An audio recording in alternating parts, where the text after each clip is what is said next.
Assalamualaikum warahmatullahi wabarakatuh. Yang telah benar-benar ditetapkan sebagai penduduk neraka oleh Allah Subhanahu wa taala, yaitu yang pertama, Qabil, putra Nabi Adam alaihissalam.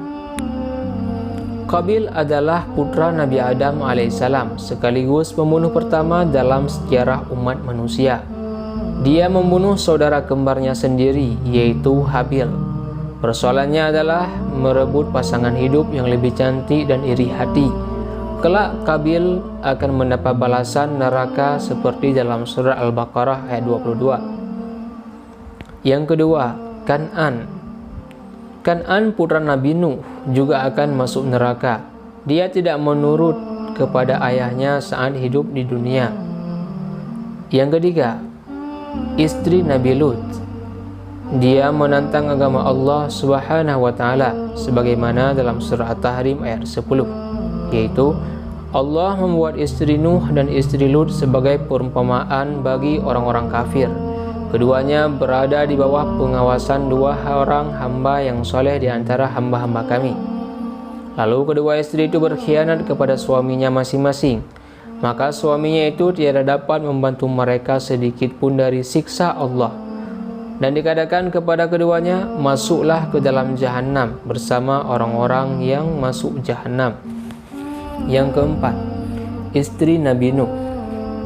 Istri Nabi Nuh juga termasuk wanita yang masuk neraka. Hal ini tergambar jelas di dalam surat At-Tahrim tadi, yaitu ayat 10. Yang kelima, Azar. Azar adalah ayah dari Nabi Ibrahim alaihissalam. Dia penyembah patung atau berhala. Dan ingatlah di waktu Ibrahim berkata kepada ayahnya, pantaskah kamu menjadikan berhala-berhala sebagai Tuhan-Tuhan? Sesungguhnya aku melihat kamu dan kaummu dalam kesesatan yang nyata. Quran Surah Al-An'am ayat 74. Yang keenam, Namrud, yaitu Raja Babilonia. Namrud adalah raja yang berkuasa di masa Nabi Ibrahim alaihissalam. Dia adalah raja yang sombong, kafir, dan penyembah berhala. Namanya tercantum dalam tafsir Al-Quran, salah satunya dalam tafsir Ibnu Katsir. Hal tersebut terdapat dalam surah Al-Baqarah ayat 258. Namrud akan masuk neraka dan mendapat siksa api neraka. Yang ketujuh, Fir'aun.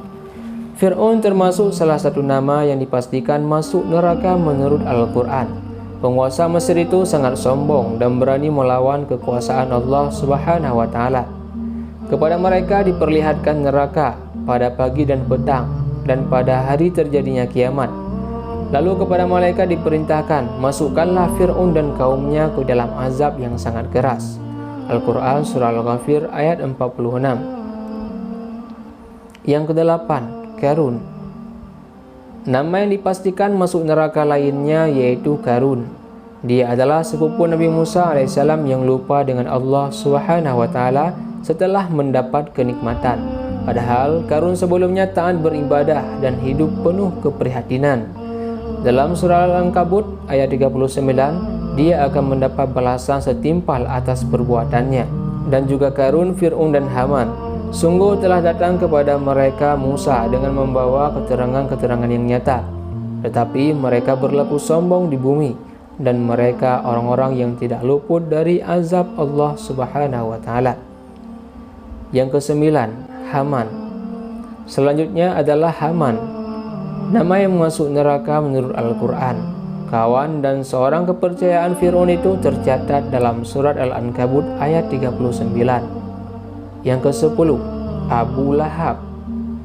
Abu Lahab adalah salah satu nama yang dipastikan masuk neraka menurut Al-Quran. Hal ini tercantum jelas dalam surah Al-Lahab. Binasalah kedua tangan Abu Lahab dan benar-benar binasa dia. Tidaklah berguna baginya hartanya dan apa yang dia usahakan. Kelak dia akan masuk ke dalam api neraka yang bergejolak. Dan yang ke-11 yaitu Ummu Jamil. Selain Abu Lahab, surat serupa juga menjelaskan bahwa istri Abu Lahab kelak masuk neraka.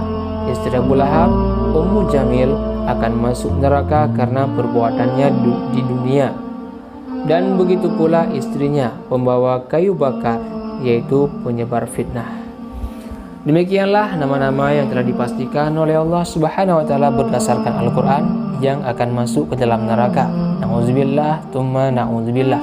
Kita berlindung kepada Allah Subhanahu wa taala. Semoga kita tidak termasuk orang-orang dari golongan yang dimasukkan oleh Allah Subhanahu wa taala ke dalam neraka.